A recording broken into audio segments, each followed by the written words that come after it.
Dear students, in the last video lecture, I discussed about DC to DC converters.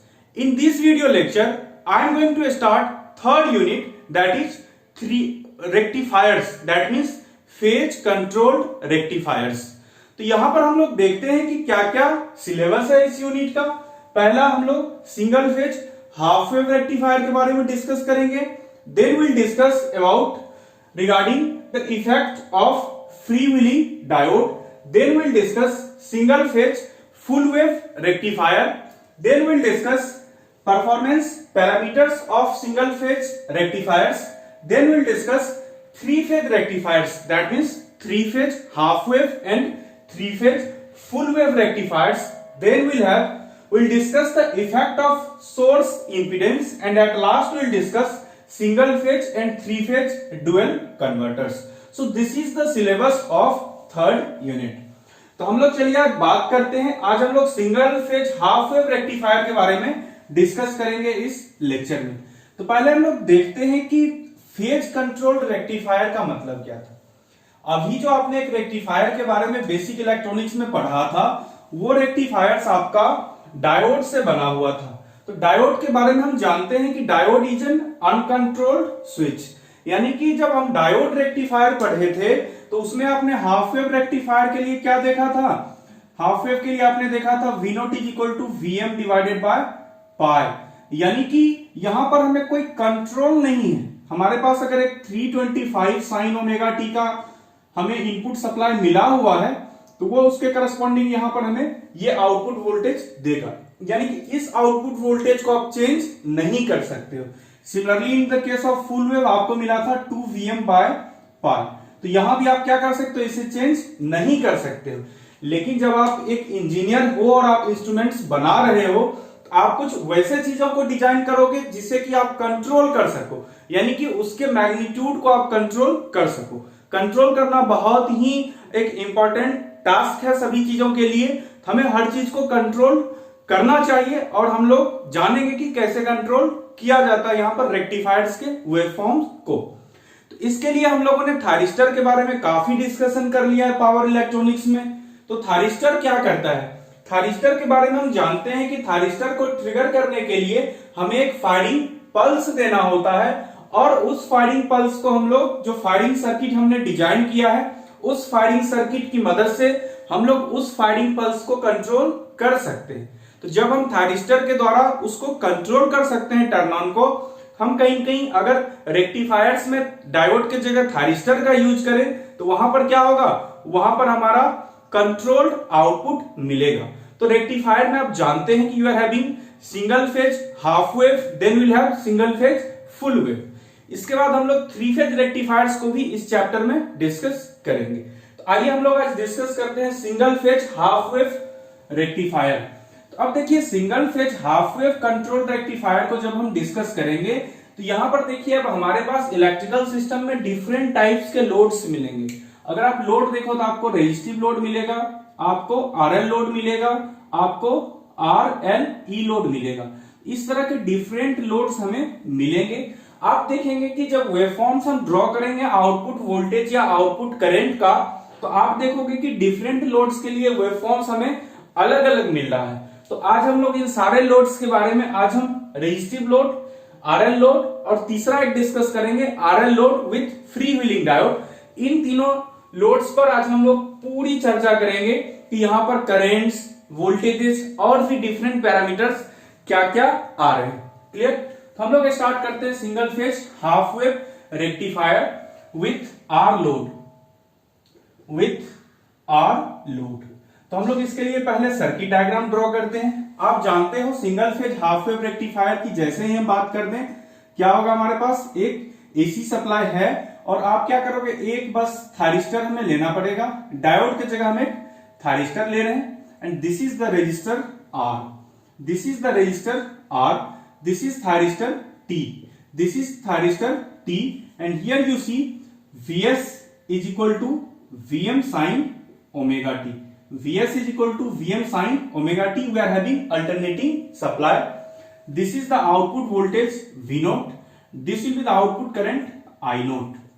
अब हमें क्या करना है, हम लोगों को देखिए, जब आप पावर इलेक्ट्रॉनिक्स पढ़ रहे हो, आपको सारे सर्किट्स में आपको क्या मिलेंगे, सारे सर्किट्स में आपको वेवफॉर्म ड्रॉ करना पड़ेगा। अगर आपकी ड्राइंग ठीक ठाक नहीं है, उसे आप थोड़ा सा इंप्रूव करिए, और यहां पर आपको वेवफॉर्म्स के बिना कोई डिस्कशन नहीं होगा। हम लोग देखिए डिस्कस करते हैं। पहला हमारे पास सप्लाई वोल्टेज Vs, जो Vs हम सप्लाई वोल्टेज प्रोवाइड करते हैं, ये क्या होता है 0 to 180 degree positive, up from 180 to 360 it is negative, it is again positive, it is negative। ये इस तरह से पॉजिटिव निगेटिव आपका साइकिल चलता है। Clear?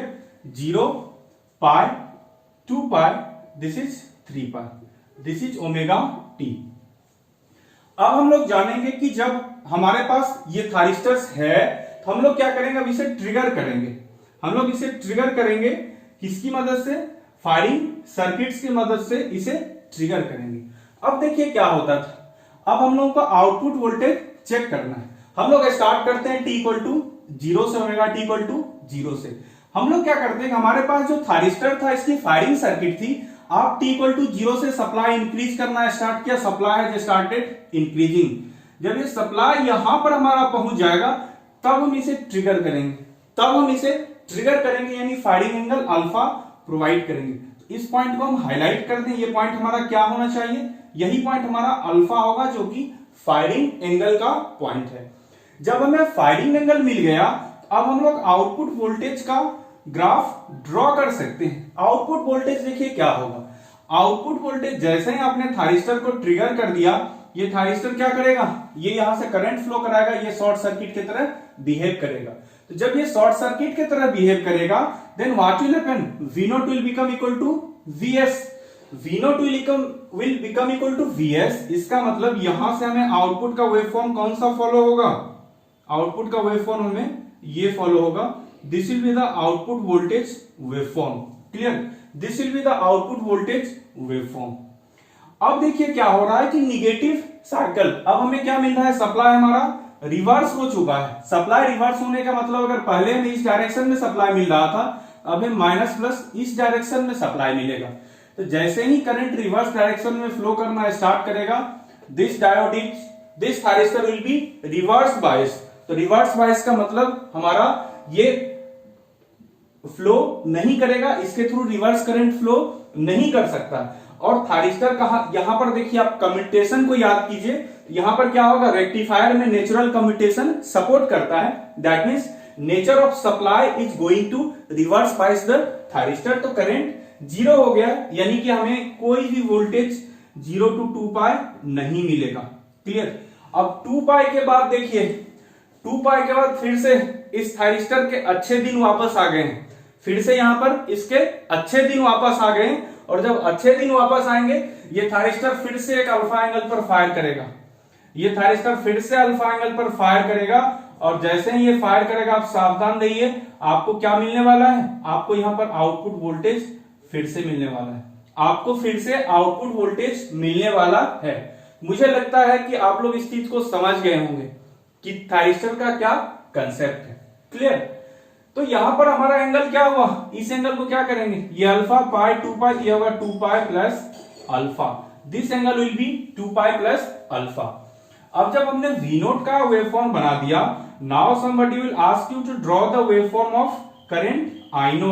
So if you are drawing the waveform of current I0, so what is the value of current I0? It will be simply equal to V0 divided by R. That means it will also follow the same waveform, क्योंकि register के बारे में आप क्या जानते हैं, register में voltage दिए करंट रहेगा, वोल्टेज हटाए करंट तुरंत 0, यहां पर कोई इंडक्टर वाला प्रभाव नहीं है। ये आपका सीधा साधा बच्चा एक रजिस्टर है, इसे आपने वोल्टेज दिया, ये करंट फ्लो कराएगा, वोल्टेज हटा लिया करंट 0, वोल्टेज हटा लिया करंट 0। ठीक है?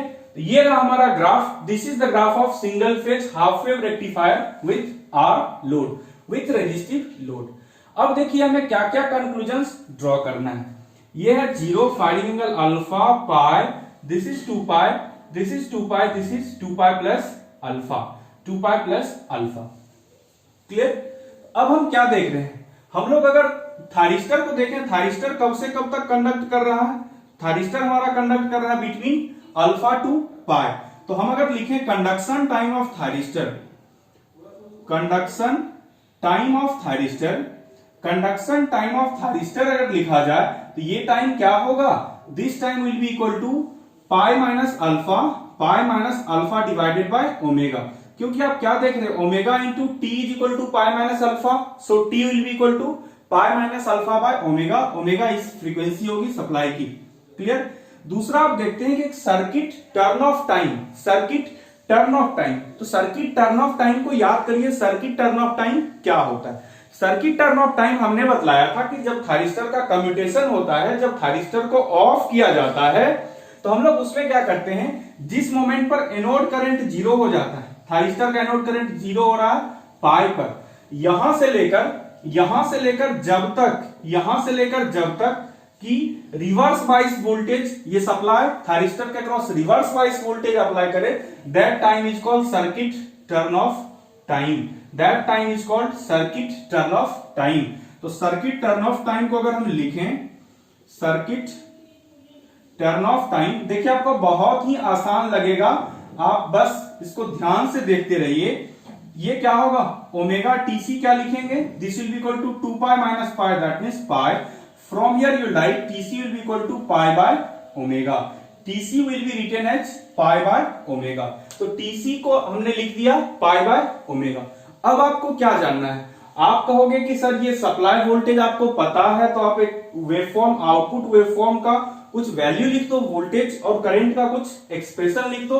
हम लोग अब वोल्टेज और करंट के एक्सप्रेशंस को लिखते हैं। मैं इस सर्किट को यहां पर इरेज कर रहा हूं, बाकी का आप वहां पर वेवफॉर्म्स देख सकते हैं, क्योंकि हमारा काम मात्र वेवफॉर्म से ही ग्राफ वैल्यूज को लिखना है।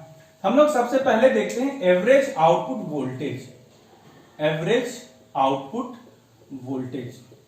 तो एवरेज आउटपुट वोल्टेज अगर हम लिखें तो ये क्या लिखेंगे, V naught average. V naught average क्या होता है, वी नॉट एवरेज क्या होता है, वी नॉट एवरेज होता है 1 divided by time period, 1 divided by time period into integration of, आप क्या करोगे, यहां पर देखिए आप ओमेगा टी के टर्म में हमें दिया गया है, हमें यहां पर ओमेगा टी के टर्म में दिया गया है, साइन ओमेगा टी हमें दिया गया था, हमने ग्राफ भी ओमेगा टी के टर्म में प्लॉट किया। हम लोग टाइम पीरियड को टी नहीं लिखकर हम लोग ओमेगा टी लिखें।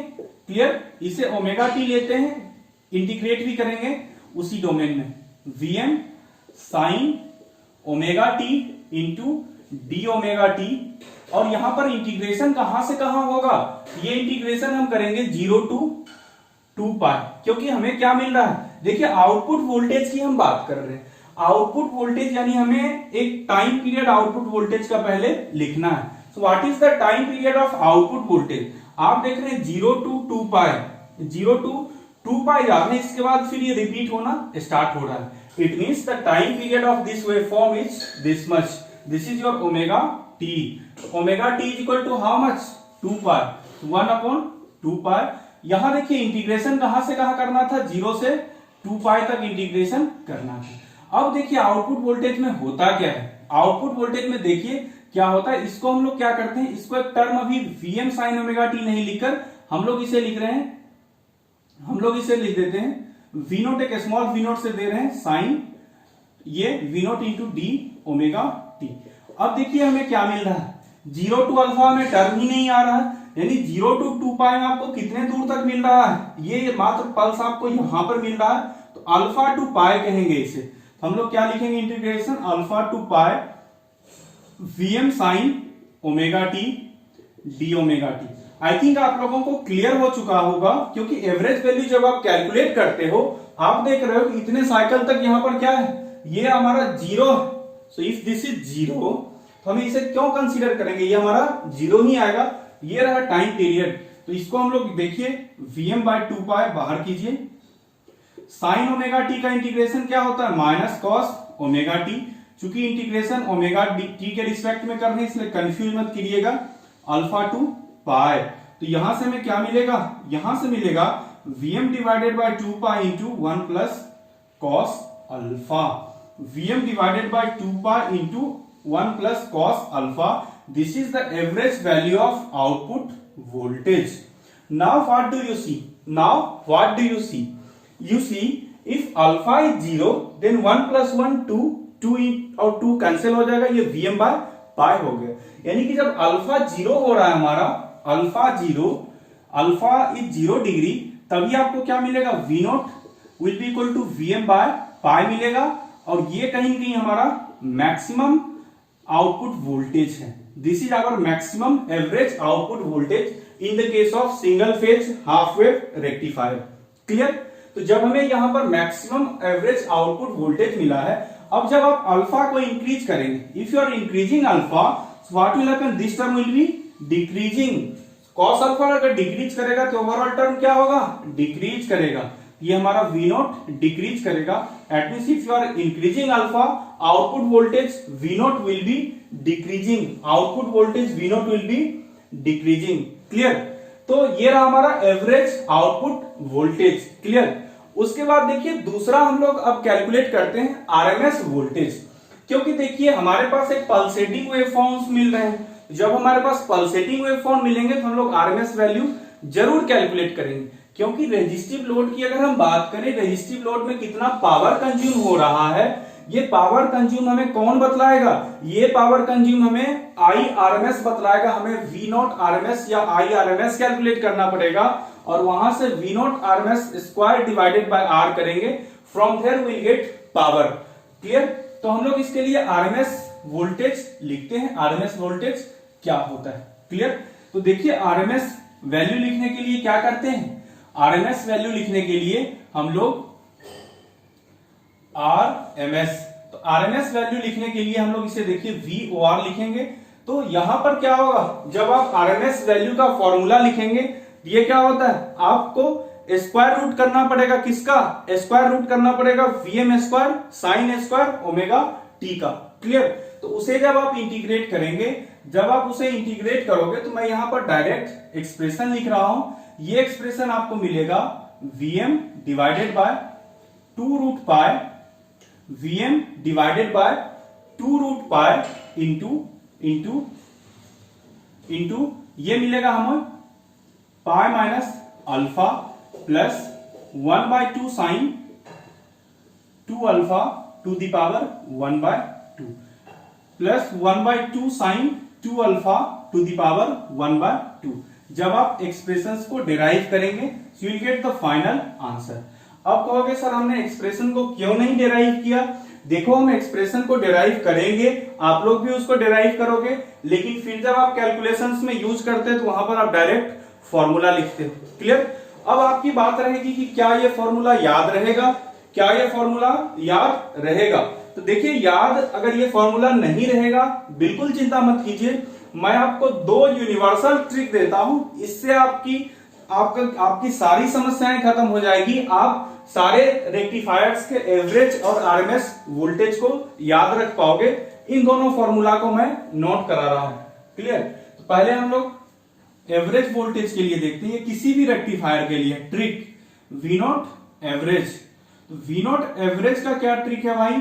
V नॉट एवरेज का ट्रिक है, ये होगा हमारा Vm divided by omega T note, Vm divided by omega T nought into cos lower limit minus cos upper limit, cos lower limit minus cos upper limit. ये lower limit और upper limit क्या होता है? आप देखिए आपके पास ये pulse मिला है, ये पल्स स्टार्ट कहां से हो रहा है? अल्फा से। ये अल्फा इसकी लोअर लिमिट हुई, और दूसरा ये पल्स एंड कहां हो रहा है? पाई पर। तो पाई इसका क्या हुआ? अपर लिमिट हुआ। अगर आप इसे पुट करेंगे तो ये क्या होगा? Vm divided by omega T nought, that means 2 pi, जो कि टाइम पीरियड है हमारा, into cos lower limit cos alpha minus cos pi, cos pi is equal to -1, that means minus minus plus. यहां से आपको क्लियर हो गया V nought average. V nought average का एक्सप्रेशन आपको मिल गया। तो जब आपको V नॉट एवरेज का एक्सप्रेशन मिल गया, अब हम लोग ट्रिक देखते हैं आरएमएस वोल्टेज का। Now let us see the trick of RMS voltage. तो देखिए आरएमएस वोल्टेज की ट्रिक क्या है। आरएमएस वोल्टेज का मैं ट्रिक लिख रहा हूं, ये ट्रिक भी आपके लिए बहुत जानना जरूरी है, क्योंकि एवरेज तो आप याद रखोगे, आरएमएस याद नहीं रख पाओगे। तो V नॉट आरएमएस ये होगा हमारा Vm divided by under root 2 omega T nought, Vm divided by under root 2 omega T nought into upper limit minus lower limit plus 1/2 into sine 2l minus sine 2u minus sine 2u minus sine 2u to the power 1/2 ये रहा हमारा V nought RMS that will be equal to Vm divided by under root 2 omega T nought into upper limit minus lower limit plus 1/2 into sine 2l minus sine 2u whole to the power 1/2 clear. इस trick को आपको हमेशा याद रखना है। अब देखिए यहां पर जब हम पुट करते हैं Vm, तो हमारा Vm ही है divided by under root 2 omega T nought, तो आप क्या लिखोगे 2 into 2 pi into upper limit. अब देखिए अपर लिमिट यहां पर क्या है pi, lower limit is alpha, क्या हो रहा है pi minus alpha plus 1/2 into sine 2l that mean sine 2 alpha minus sine 2u that mean sine 2 pi is equal to 0 to the power 1/2। आप देख सकते हैं जो फॉर्मूला हमने लिखा था that formula can be directly written with the help of this trick. इस trick से आप इस फॉर्मूला को डायरेक्टली लिख सकते हो। तो यहां पर ये ट्रिक आप देख सकते हैं, ये क्या होगा 2/√पाई हो जाएगा। आपको बस ध्यान क्या रखना है, यहां पर ध्यान से सुनो, यहां देखो ये टर्म क्या है u माइनस एल एंगल के टर्म में लिख रहे हैं। अब कोई आपको देगा कि भाई अपर लिमिट आपका 180 डिग्री है और फायरिंग एंगल है 30 डिग्री, आप क्या यहाँ डिग्री के फॉर्म में लिखोगे दोनों को, क्या डिग्री का डिफरेंस लिखोगे? नहीं, क्योंकि डिग्री का इससे ऐड नहीं हो सकता है। तो डिग्री को ऐड करने के लिए क्या करोगे, इसे आपको रेडियन में कन्वर्ट करना पड़ेगा। अब ध्यान रखिए ये क्या होना चाहिए, ये हमेशा आपका एंगल अपर लिमिट और लोअर लिमिट रेडियन में होना चाहिए। यहाँ आपका रेडियन हो या डिग्री हो सब कुछ चलेगा, यहाँ आपका सब कुछ चलेगा। तो ये रहा हमारा single phase half wave rectifier का आरएमएस वोल्टेज और एवरेज आउटपुट वोल्टेज। अब आपको कोई कहेगा कि सर एवरेज करंट लिख दो, आई नॉट एवरेज क्या लिखोगे ये रेजिस्टिव लोड के लिए, ये सिंपली हो जाएगा VO nought average divided by R that means VM divided by 2 pi R into 1 plus cos alpha. Similarly I not R लिखे गए, आप क्या करोगे V not R divided by R will be equal to I nought RMS, will be equal to I nought RMS. Clear. अब आपसे कहा जाएगा कि सर इसको कितने पल्स ये कन्वर्टर प्रोड्यूस कर रहा है। अब आपको नंबर ऑफ पल्सेज काउंट करने हैं। पल्स का मतलब क्या होता है, देखिए 0 to 2 पाई हमारा एक साइकिल है, 0 to 2 पाई हमारा एक साइकिल है सप्लाई का। तो जब हम एक साइकिल सप्लाई का दे रहे हैं, हमें यहां से यहां में कितने पल्सेज मिलते हैं, एक पल्स हमें मिल रहा है, एक पल्स हमें मिल रहा है। यानी आप कहेंगे कि single phase half wave rectifier क्या है आपका, ये आपका 1 पल्स कन्वर्टर है। इसको हम आगे भी डिस्कस करेंगे। Single phase half wave rectifier is 1 pulse converter, ये हमारा क्या है 1 पल्स कन्वर्टर है। तो अब हम लोग एवरेज वोल्टेज एवरेज करंट को जान लिए, क्लियर। अब हम लोग आगे देखते हैं। अब देखिए यहां पर एवरेज वोल्टेज और एवरेज करंट जब हमें मिल चुका है यहां पर, अब देखिए हम लोग क्या करेंगे कि पावर कैलकुलेट करते हैं कि लोड को कितना पावर डिलीवर किया गया है, लोड को कितना पावर डिलीवर किया गया, इस चीज को हम लोग कैलकुलेट करते हैं। Clear. Power delivered to the load, half wave rectifier में ही मैं बात कर रहा हूं, कंटिन्यू कर रहा हूं सेशन को। क्या है continue, single phase half wave rectifier with R load, तो यहां पर हम क्या देख रहे हैं, अब हमें power delivered to the load, ये क्या होगा, लोड के across output voltage RMS V not R, current क्या है I not R, V not R और करंट आई नॉट आर, इन दोनों का आप मल्टीप्लाई कर दोगे तो यहां से आपको क्या मिलेगा, power delivered to the load. अब देखिए यहां पर अब हमें एक नया टर्म में दिखा रहा हूं आपको, इनपुट पावर फैक्टर। भाई इनपुट पावर फैक्टर क्या होता है? देखिए पावर फैक्टर का मतलब क्या होता है? पावर फैक्टर आपको बतला रहा है कि अगर आप मान लीजिए कि आप 100 वोल्ट एम्पियर का आप पावर प्रोड्यूस कर रहे हैं, 100 वोल्ट एम्पियर का पावर प्रोड्यूस कर रहे हैं, तो वो कितने वाट के लोड को, कितने वाट के प्योर रेजिस्टिव लोड को चला पाता है। क्योंकि आप देखते हैं जब रेजिस्टिव लोड के साथ हमारे पास इंडक्टर जुड़ जाता है, वहीं पर पावर फैक्टर का टर्म आता है, हमारा पावर फैक्टर लेस देन 1 हो जाता है। क्लियर? तो यहां भी क्या है कि इनपुट पावर फैक्टर का मतलब है कि हमारे पास जो सप्लाई है, हमारे पास जो सप्लाई है VA ऑफ सप्लाई, हमारे पास जो सप्लाई है, ये सप्लाई क्या कर रहा है, इसका कुछ अपना वोल्टेज इंटू करंट रेटिंग है जो कि ये प्रोड्यूस कर रहा है, और ऊपर हम लोग लिखेंगे पावर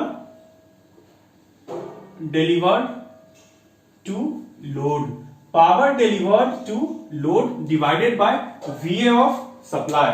क्लियर? अब देखिए लोड को जो पावर डिलीवर किया जा रहा है, हमारे पास जो लोड है उस लोड को कितना पावर डिलीवर किया जाता है, VOR into IOR, VOR divided by IOR। Similarly हम लोग VA ऑफ सप्लाई लिखते हैं। देखिए सप्लाई की जब हम बात करें तो ये हमारा सप्लाई है, ये हमारा थायरिस्टर था। अब देखिए जो सप्लाई कितना करंट कैरी कर रहा है, तो सप्लाई वही करंट कैरी कर रहा है जो लोड करंट कैरी कर रहा है। कोई दूसरा सर्किट आपको नजर आ रहा है? नहीं। तो जो करंट सप्लाई IS लिखेंगे वही हमारा I0 है। तो हमारा जो करंट होगा यहाँ क्या होगा, IOR। लेकिन सप्लाई के क्रॉस जो हमें वोल्टेज है, जो सप्लाई के क्रॉस में वोल्टेज है, वो वोल्टेज कौन सा है, हमें RMS वोल्टेज है सप्लाई का, जो कि हमारा क्या है, VM divided by √2। VM divided by √2 हमारा वोल्टेज है, तो ये होगा VM divided by √2। IOR cancel हो गया।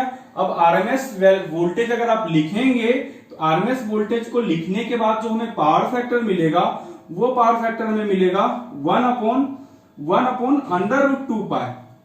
उसमें 2√पाई था, अब ये √2 ऊपर जाकर कैंसिल करेगा। हमें क्या था पहले था हमें 1/2√पाई, अब ये √2 ऊपर जाएगा, ये √2 को कैंसिल करेगा, क्या हो जाएगा 1/2√पाई into pi minus alpha plus 1/2 sine 2 alpha to the power 1/2। This is the power factor, this is the power factor. Clear? अब देखिए अल्फा अगर 0 है, if alpha is 0 degree, then input power factor will be equal to, if alpha is 0, this term will be 0, this term is pi, √pi will be cancelled out. Here input power factor will be equal to 1/√2. Input power factor will be equal to 1/√2. This will be the highest power factor, highest input power factor.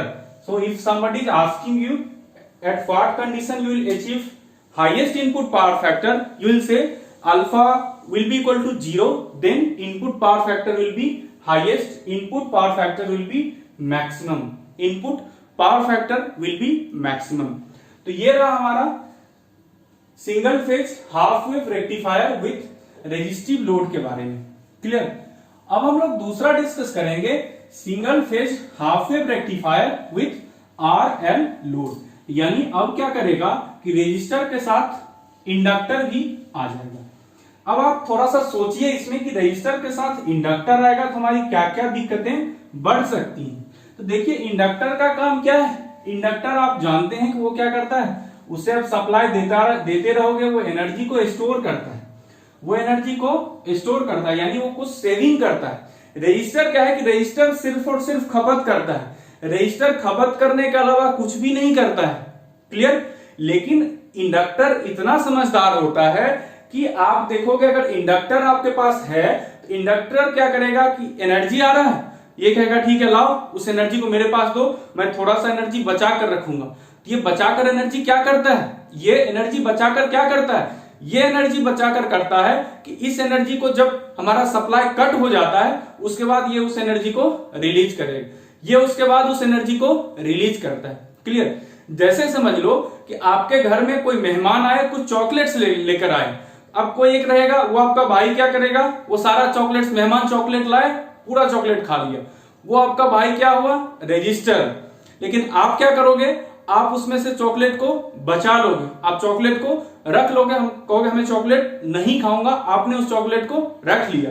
अब जब वो chocolate आपने रख लिया, supply जब cut हुआ, मेहमान जब गए और आपके भाई का चॉकलेट बिल्कुल खत्म हो चुका है, वो रजिस्टर था, उसने सारा चॉकलेट खा लिया। अब आप क्या करोगे, आपको फिर दया आ जाएगी कि यार चलो भाई को ही पूरे चॉकलेट खिला देते हैं। आप क्या करोगे, आप फिर से सारा चॉकलेट लोगे और उसे खिला दोगे, वो भी चॉकलेट आप उस भाई को खिला दो। ये हुआ इंडक्टर, यानी इंडक्टर खुद कंज्यूम करता ही नहीं है। क्लियर, इंडक्टर ने कंज्यूम नहीं किया, वो अपने भाई को, रजिस्टर को फिर से वो खिला दिया, दैट इज कॉल्ड इंडक्टर। यही काम कैपेसिटर भी करता है, यही काम कैपेसिटर भी करता है। क्लियर, तो अब समझ लेते हैं कि आरएल लोड के बारे में, आरएल लोड पर कैसे ये वर्क करता है आरएल लोड। तो देखिए हम लोग इसके लिए फिर से एक डायग्राम ड्रॉ करते हैं। Let us draw a diagram. Now we are having a single phase half wave rectifier. Now RL load is there. RL load is there. Now plus minus V naught. This is output I naught. This is output I naught. This is thyristor T.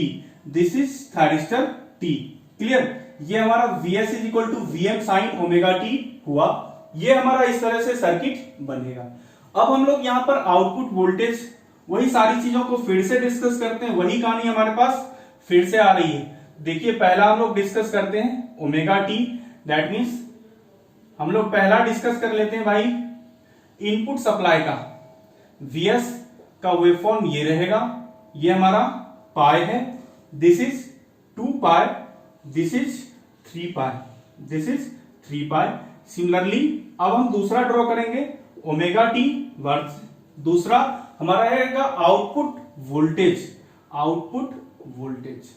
Clear, अब देखो ये क्या करता है, आपने एक alpha angle पर trigger किया, बहुत अच्छी बात है, आप अल्फा एंगल पर इसे ट्रिगर करिए। यहां भी 2 पाई प्लस अल्फा पर इसे ट्रिगर कर दीजिए, ये खुश रहेगा। 2 पाई प्लस अल्फा पर ट्रिगर किया, यहां आपने अल्फा पर ट्रिगर किया, पाई, ये 2 पाई।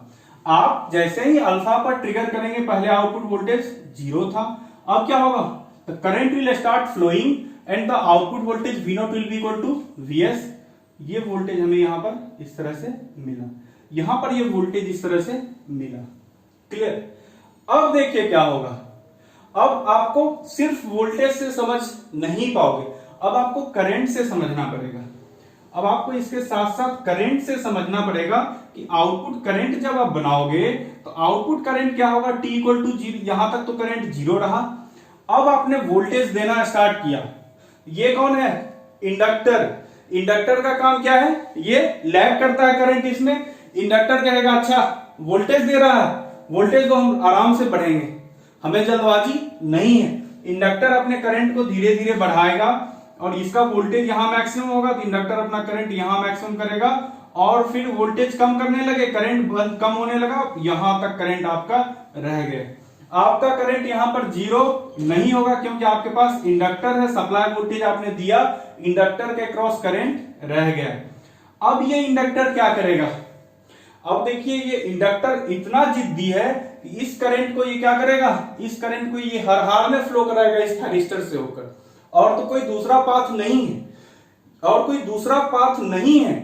नाउ दिस इंडक्टर ये इसे अब क्या करेगा, थायरिस्टर को ऑफ होने नहीं देगा, कहेगा तुम ऑफ मत हो, मैं तुम्हें करंट भेज रहा हूं, तुम्हें मेरा करंट लेकर बाहर भेजना पड़ेगा। क्यों, क्योंकि ये कहेगा हम करंट नहीं देंगे, ये क्या कहेगा, ये कहेगा कि तुमने हमें पावर दिया क्यों, मैं तुम्हारा पावर उधार नहीं रखता, तुम ले जाओ अपना पावर। तो थायरिस्टर के थ्रू ये क्या करेगा, अब ये करंट इस तरह से धीरे धीरे करंट कम होगा और यहां पर ये करंट 0 होगा, यहां पर ये करंट 0 होगा। लेकिन वोल्टेज क्या हो चुका था, वोल्टेज तो आप देख रहे हो निगेटिव वोल्टेज हो चुका था सप्लाई का। निगेटिव वोल्टेज होने का मतलब ये फिर से जब उसी डायरेक्शन में कंडक्ट कर रहा था, इसका मतलब आउटपुट वोल्टेज जितना सप्लाई वोल्टेज था उतना आउटपुट वोल्टेज आएगा या नहीं आएगा, आएगा। यानी कि इस पीरियड तक भी आप देखोगे कि वोल्टेज आ रहा है और वोल्टेज का वेवफॉर्म कौन सा वेवफॉर्म फॉलो करेगा, ये वेवफॉर्म ही फॉलो करेगा। लेकिन जैसे ही करंट 0 हुआ, इंडक्टर कहेगा अब हमें आपसे कोई मतलब नहीं है, आप अपना सर्किट को ऑफ कर लीजिए, फिर ये थायरिस्टर ऑफ हो जाएगा, फिर ये थायरिस्टर ऑफ हो जाएगा। क्लियर? तो ये रहा इंडक्टर, ये रही इंडक्टर की कहानी। फिर से इंडक्टर यहां पर आएगा, कहेगा हम फिर से आए और फिर से हमें इसी तरह से कुछ करिए, आप लोग इसी तरह से कुछ करिए। ठीक है, मतलब इंडक्टर को इतना सम्मान आपको देना ही पड़ेगा, इतना सम्मान आपको इंडक्टर को देना ही पड़ेगा। आप क्या देख रहे हैं? What do you see? You see, if inductor is there, then there is negative spikes in the output voltage of thyristor, output voltage of rectifier। हमें क्या मिल रहा है? नेगेटिव स्पाइक्स मिल रहा है। जब ये नेगेटिव स्पाइक्स मिल रहा है, इसका मतलब कि अगर आप एवरेज वैल्यू कैलकुलेट करोगे, एवरेज वैल्यू क्या करता है? एरिया को आप जोड़ते हो, ये क्या करेगा? इसमें माइनस करेगा। That means if you are having RL load, then average output voltage has been decreased. लेकिन करंट क्या हुआ है? आउटपुट करंट इंक्रीज किया है, आउटपुट करंट इंक्रीज किया है, लेकिन एवरेज आउटपुट वोल्टेज डिक्रीज किया है। अब देखिए ये एंगल क्या था हमारा? अल्फा। ये एंगल अल्फा था। अब हम लोग क्या करते हैं कि इस पूरे एंगल को हम लोग बीटा कहते हैं। ये हुआ हमारा बीटा। तो बीटा क्या है भाई? बीटा को कहा जाता है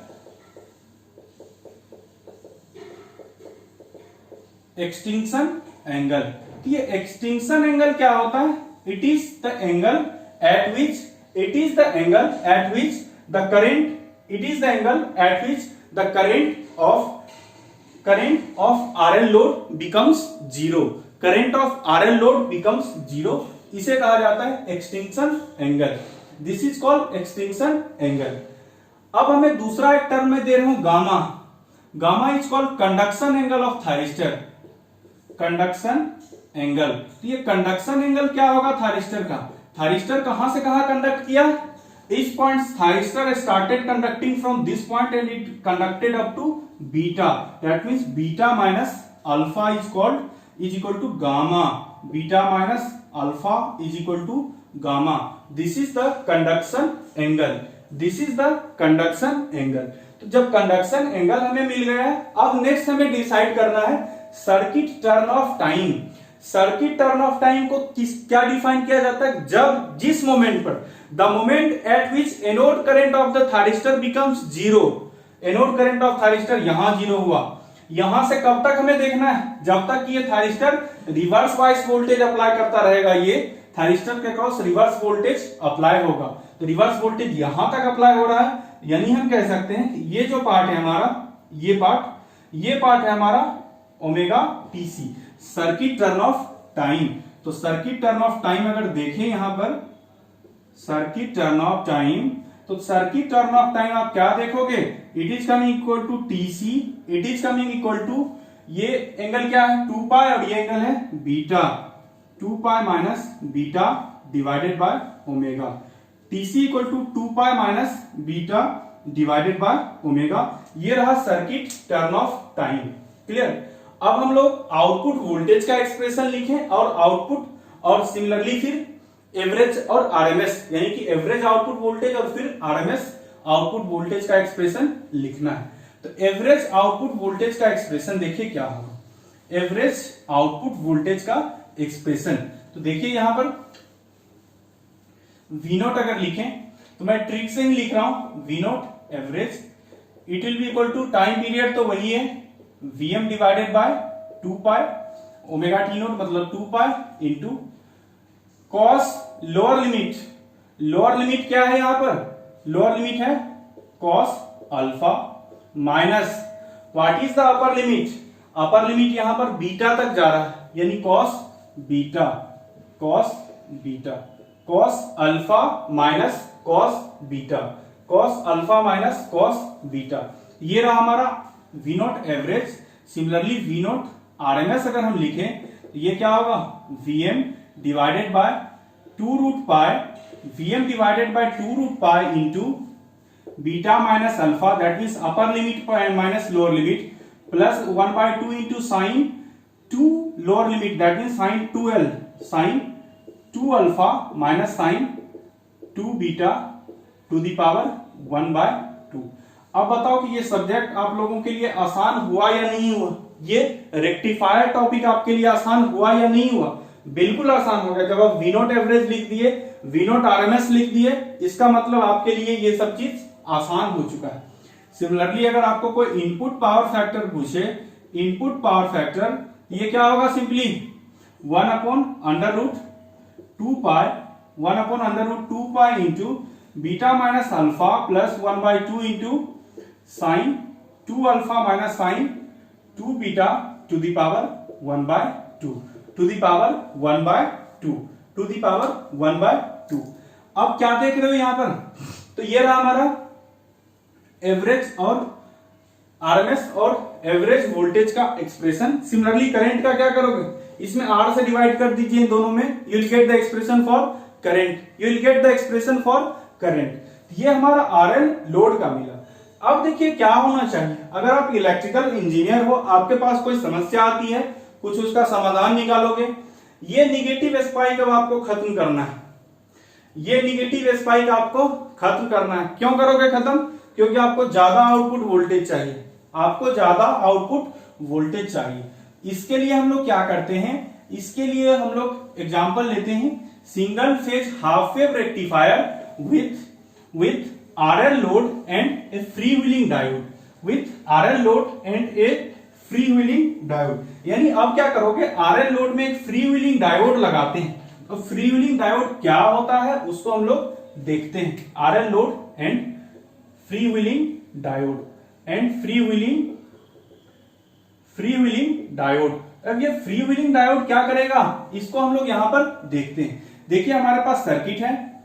देखिए डायग्राम से बनाने से मत घबराइएगा, ये मत सोचिएगा कि मुझे सिर्फ बार बार बनाना है, आपको भी बार बार डायग्राम बनाना है। और जितना अधिक आप प्रैक्टिस करोगे उतना ही आपको आगे पावर इलेक्ट्रॉनिक सब्जेक्ट समझ में आएगा। नहीं तो बाद बाकी पावर इलेक्ट्रॉनिक सब्जेक्ट को आप दोष मत देना, ये दोष आप में है, ठीक है? अगर मैं ठीक से नहीं एक्सप्लेन कर रहा हूं तो ये मुझ में भी है। ये रहा फ्री व्हीलिंग डायोड। अब देखिए हम लोग डायरेक्ट आउटपुट वोल्टेज के वेवफॉर्म से समझते हैं कि हमारा मैटर क्या है। ओमेगा टी है, ये यहां पर सप्लाई वोल्टेज Vs है। सप्लाई वोल्टेज तो ऐसे ही जाएगा, सप्लाई वोल्टेज का काम है, ऐसे सप्लाई वोल्टेज हमें मिला। जब हमें सप्लाई वोल्टेज मिल रहा है, अब आप क्या करोगे? अब आप फायरिंग एंगल अल्फा पर थायरिस्टर को ट्रिगर करोगे। At the angle alpha you are going to trigger the thyristor. So when you are going to trigger the thyristor, when you are going to trigger the thyristor, क्या होगा? ये output voltage इस तरह से मिला, इस तरह से आउटपुट वोल्टेज यहां पर मिलेगा। अब आगे की समस्या को देखने के लिए हम क्या करते हैं? करंट के एक्सप्रेशन को देखते हैं। आगे के वेवफॉर्म्स को देखने के लिए हम लोग करंट के एक्सप्रेशंस को देखते हैं। ये रहा आउटपुट वोल्टेज का वेवफॉर्म, ये रहा आउटपुट करंट का वेवफॉर्म। अब क्या हो रहा है कि थायरिस्टर को आपने ट्रिगर किया, करंट यहां तक 0 था, now output current will start increasing, और ये आउटपुट करंट इस तरह से इंक्रीज हुआ, आउटपुट करंट इस तरह से इंक्रीज हुआ। क्लियर? आउटपुट करंट इस तरह से इंक्रीज हुआ। अब आप क्या देखोगे? अब आप देखेंगे कि जैसे ही ये इस पॉइंट पर आया, इस पॉइंट पर आते ही ये थायरिस्टर क्या होगा? इसके अक्रॉस सप्लाई नहीं दे रहा और इसके अक्रॉस सप्लाई क्या हो जा रहा है? रिवर्स हो रहा है। अब ये क्या करेगा? देखो अभी तक जब पॉजिटिव सप्लाई आप दे रहे थे, ये इसके थ्रू कंडक्ट नहीं कर पा रहा था डायोड के थ्रू, ये डायरेक्टली लोड के थ्रू कर रहा था कंडक्ट। अब क्या होगा कि जैसे ही सप्लाई रिवर्स होगा, ये कहेगा हम इधर तो कंडक्शन नहीं देंगे, रिवर्स होगा तो ये थायरिस्टर रोकेगा। ये इंडक्टर करंट क्या करेगा? ये कहेगा हमें फ्लो करना है। अब देखो ये इंडक्टर करंट क्या चालाकी दिखाएगा, अभी तक इससे होकर फ्लो कर रहा था, अब जैसे ही इस पॉइंट पर आएगा, इसका वोल्टेज 0 हुआ, रिवर्स हुआ, ये कहेगा कोई बात नहीं, हम तुमसे दोस्ती कर लेते हैं, तुम्हारे घर से होकर जाएंगे, अब हम तुम्हारे घर से होकर जाएंगे। इसको अपना दोस्त बना लेता है फ्री व्हीलिंग डायोड को। देख लीजिए इंडक्टर की चालाकी, इसे अपना दोस्त बदल लिया। अभी तक उससे अब फ्री व्हीलिंग डायोड के थ्रू ये करंट को कैरी करेगा और ये इस तरह से करंट कैरी होता जाएगा। जब ये फ्री व्हीलिंग डायोड लग गया तो ये करंट क्या करेगा? धीरे धीरे डिक्रीज करेगा, धीरे धीरे ये करंट डिक्रीज करेगा, कुछ इस तरह से करंट डिक्रीज करेगा, कुछ इस तरह से करंट डिक्रीज करेगा। अब देखिए कहीं कहीं आपको फिगर्स में इस तरह का मिलेगा, कहीं कहीं आपको फिगर में क्या मिलेगा? ये मिलेगा कि करंट बढ़ा, फिर धीरे धीरे करंट यहां से डिक्रीज करना स्टार्ट किया था, ज्यादा करंट नहीं डिक्रीज किया, फिर यहां से इस तरह से फिगर इस तरह से मिलेगा। यहां पर कुछ इस तरह से भी आउटपुट करंट दिखने को मिलेगा। उसका कारण क्या है, अब डिपेंड करता है कि इंडक्टर कितना साइज का, किस साइज का इंडक्टर आपने बनाया है। अगर इसका इंडक्टेंस अधिक है, ये क्या करेगा, ज्यादा इसके पास एनर्जी स्टोर था, ये आराम आराम से करंट फ्लो करा रहा है और ये रेजिस्टर के क्रॉस डिसिपेट हो रहा है, रेजिस्टर के क्रॉस डिसिपेट हो रहा है। आपको कुछ किताब में यहां से वेवफॉर्म मिलेगा इस तरह से। अब आप कहोगे कि अभी तक तो मैंने गलत पढ़ाया था क्या? नहीं, हम दरअसल टाइम t इक्वल टू 0 से बनाए थे कैसे करके समझाने के लिए आपको। लेकिन अगर कोई भी आप जनरली बुक में जो वेवफॉर्म दिखलाया जाता है वो ये मानकर चलता है कि बहुत देर से इसका ऑपरेशन ऐसा ही चलता आ रहा है। जब ऑपरेशन चलता आने का मतलब क्या है, कुछ पहले भी इस तरह का रहा होगा, पहले भी कुछ इस तरह का रहा होगा, इसलिए किताबों में उस तरह से दिखलाया जाता है। लेकिन आप यहां पर इस तरह से समझ लीजिए, ये रहा आउटपुट करंट का। तो जब इसके फ्री व्हीलिंग डायोड के थ्रू कंडक्ट कर रहा था, यानी सर्किट का नेचर क्या था, सर्किट का नेचर कुछ ऐसा शॉर्ट सर्किट हो गया था। शॉर्ट सर्किट का मतलब आउटपुट वोल्टेज क्या था, 0, यानी हमें यहां से कोई आउटपुट वोल्टेज नहीं मिला। फिर इस पॉइंट पर आए तो ऐसे हमें आउटपुट वोल्टेज मिला, ऐसे हमें आउटपुट वोल्टेज मिला। क्लियर? तो ये फ्री व्हीलिंग डायोड क्या किया, ये फ्री व्हीलिंग डायोड जब हमारा थारिस्टर कंडक्ट नहीं कर रहा था, ऑफ हुआ था रिवर्स बायस कंडीशन में, उस समय ये इंडक्टर के करंट को अपने थ्रू पास करा दिया, एक पाथ प्रोवाइड कर दिया, और उस समय निगेटिव स्पाइक भी खत्म हो गया, निगेटिव स्पाइक भी खत्म हो गया, जिसके कारण आप क्या कह सकते हो, जिसके कारण आप कह सकते हो कि आपको एक बढ़िया आउटपुट वोल्टेज मिला। तो यहां पर आउटपुट वोल्टेज V नोट क्या हो जाएगा, V nought average, V nought average आपका क्या होगा, Vm divided by 2 pi into 1 plus cos alpha, और V नोट RMS क्या होगा, this will be equal to V nought RMS is equal to Vm divided by 2 root pi into अब beta का concept ही खत्म हो गया। यहां पर क्या होगा, यहां पर आपको होगा pi minus alpha plus 1/2 into sine 2 alpha to the power 1/2, sine 2 alpha to the power 1/2। ये रहा V नोट RMS, ये रहा हमारा V नोट RMS। क्लियर? अब हम लोग देखते हैं कि इस डायोड का कुछ इफेक्ट पड़ा है क्या। ये डायोड का इफेक्ट पड़ा है। देखो ये डायोड क्या करता है, अगर जब आप इनपुट पावर फैक्टर को कैलकुलेट करोगे, when you start calculating input power factor, अब देखिए क्या होगा कि इनपुट पावर फैक्टर में आप देखोगे कि जो power delivered to the load होता है, power delivered to the load, तो लोड का जो आरएमएस करंट है वो बढ़ा है। पहले क्या था, करंट यहां से इस तरह से आ जाता था 0, अब ये लोड का आरएमएस करंट बढ़ा है, V note R into I note R। ये जो I नोट R है ना, ये हमारा बढ़ा है इनपुट VA। ये जब I नोट R बढ़ा है, इसके कारण क्या होगा, इनपुट पावर फैक्टर बढ़ा है, यानी कि जब आप फ्री व्हीलिंग डायोड लगा रहे हो RL लोड में, उस केस में इनपुट पावर फैक्टर भी आपका इंक्रीज किया है, input power factor has also been increase. तो हम लोग कुछ एडवांटेज लिख लेते हैं फ्री व्हीलिंग डायोड का। आप लोगों को फ्री व्हीलिंग डायोड समझ में आ चुका होगा, और ये इंटरव्यू के पर्पज से भी फ्री व्हीलिंग डायोड काफी इंपॉर्टेंट है। तो हम लोग देखते हैं कि advantages of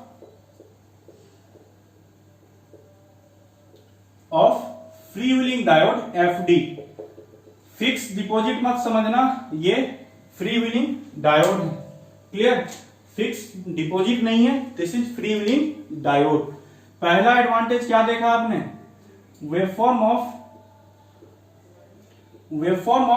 current, that means I not क्या, output current has been improve. दूसरा एडवांटेज क्या देखते हैं, दूसरा एडवांटेज देखते हो, input power factor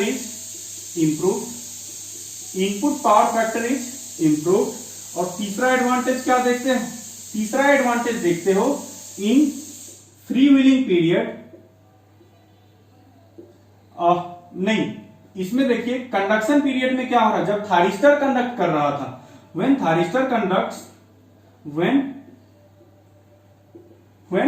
thyristor was conducting, when the thyristor thyristor was conducting it's when thyristor was conducting, तो उस समय आपने क्या देखा था कि inductor stored energy, inductor stored energy. Inductor जब स्टोर्ड एनर्जी किया, now in free wheeling period, जिसे फ्री व्हीलिंग डायोड जब ऑपरेट करता है उसे कहा जाता है free wheeling period. In free wheeling period what happens, L releases energy that dissipates across resistor. यानी कि फ्री व्हीलिंग पीरियड में क्या हो रहा है कि इंडक्टर एनर्जी रिलीज कर जा रहा है और रेजिस्टर उसको डिसिपेट किए जा रहा है।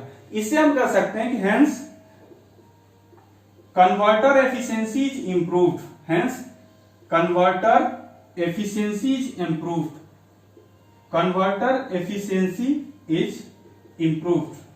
कन्वर्टर की एफिशिएंसी इससे बढ़ जाती है, कंडक्टर का एफिशिएंसी हमारा इंप्रूव कर गया, कन्वर्टर का एफिशिएंसी हमारा इंप्रूव कर गया। ये रही डायोड, फ्री व्हीलिंग डायोड की कहानी।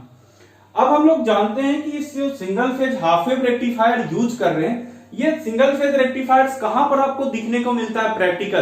प्रैक्टिकल जो आपका मोबाइल चार्जर होता है, मोबाइल चार्जर में single phase full wave rectifier होता है, वो एसी को डीसी में कन्वर्ट करता है। अब देखते हैं इसका डिसएडवांटेज क्या है। डिसएडवांटेज इसको समझने के लिए मैं एक बार फिर से सर्किट बनाऊंगा। डिसएडवांटेज को समझने के लिए मैं एक बार फिर से सर्किट बना रहा हूं। आप देखिए जो हमारा सर्किट होता है वो क्या होता है? सप्लाई। ये सप्लाई यहां से हम लोग लोड को दे रहे हैं, ये हमारा सर्किट को। अब ये सप्लाई का मतलब क्या है? सप्लाई कहां से आ रहा है आपको ध्यान करो, आपके मोहल्ले में ट्रांसफार्मर लगा है, ट्रांसफार्मर से सप्लाई आ रहा है, इसी ट्रांसफार्मर से सप्लाई ले रहे हो। अब आपने ऐसा लोड लगाया कि ये सिर्फ पॉजिटिव करंट ही विड्रॉ कर रहा है, आपने ऐसा लोड लगाया कि पॉजिटिव करंट ही ले रहा है। ये प्राइमरी पर क्या होगा? ये पॉजिटिव करंट इस तरह से आएगा। पॉजिटिव करंट का मतलब क्या है? सिर्फ और सिर्फ अगर पॉजिटिव करंट ही लेते रहो, ये डीसी पल्स जो आप ले रहे हो, ये क्या करेगा? ये जो ट्रांसफार्मर आपने यूज किया है, इस ट्रांसफार्मर के कोर को सैचुरेट करेगा। This will lead to saturation of the core of transformer. तो ट्रांसफार्मर के कोर को सैचुरेट करेगा और वो क्या करेगा? यानी कि सप्लाई से ये क्या डीसी ड्रॉ कर रहा है, यानी कि ये क्या करेगा? इसमें हार्मोनिक्स इंट्रोड्यूस करेगा। This is going to introduce harmonics. तो single phase half wave rectifier इसका बहुत ही वर्स्ट वेव फॉर्म होता है, इसलिए हम लोगों को single phase full wave rectifier पर जाना पड़ता है, लेकिन वहां भी ये हार्मोनिक को इंट्रोड्यूस करता है। हम लोग इस हार्मोनिक के बारे में डिस्कस करेंगे जब परफॉर्मेंस देखेंगे इसके सारी चीजों का, जो कि टॉपिक हमें दिया गया है सिलेबस में, वहां पर हम इसके हार्मोनिक कंपोनेंट को, हार्मोनिक एनालिसिस डिस्कस करेंगे थारिस्टर के बारे में। मुझे लगता है कि ये सारी चीजें आप लोग समझ गए होंगे। आप लोग बार बार डायग्राम ड्रॉ करके प्रैक्टिस कीजिए और फिर नेक्स्ट वीडियो लेक्चर में हम लोग स्टार्ट करेंगे RLE लोड के साथ, और उसके साथ साथ अगले क्लास में उसको RLE लोड के लिए 10 to 15 मिनट्स लगेंगे, and rest of the 45 minutes we'll discuss the numericals on all these topics. Numericals on all these topics, क्योंकि यहां से न्यूमेरिकल आपका स्टार्ट होता है पावर इलेक्ट्रॉनिक्स में, और चॉपर में भी आपने काफी न्यूमेरिकल्स देखा था। तो न्यूमेरिकल्स आपको आने चाहिए, न्यूमेरिकल्स को सॉल्व करने की जरूरत है। तो हम लोग थ्योरी साथ साथ न्यूमेरिकल्स हम लोग डिस्कस करते चलेंगे।